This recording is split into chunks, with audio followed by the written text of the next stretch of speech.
আমার মনের ঘরেতে আমি রেখেছি যারে, দু জাহানের বাদশা নবী কামলিওয়ালা রে, দু জাহানের বাদশা নবী কামলিওয়ালা রে। আদি পিতা আদম যখন মুসিবতে পড়ে, ওদের নবীর উসিলাতে আল্লাহ কবুল করে।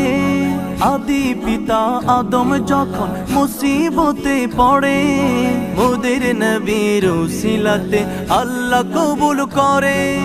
সাকারাতের বিছানাতে দেখা দিও রে, দু জাহানের বাদশা নবী কামলিওয়ালা রে, দু জাহানের বাদশা নবী কামলিওয়ালা রে। আমার মনের ঘরেতে আমি রেখেছি যারে, দু জাহানের বাদশা নবী কামলিওয়ালা রে।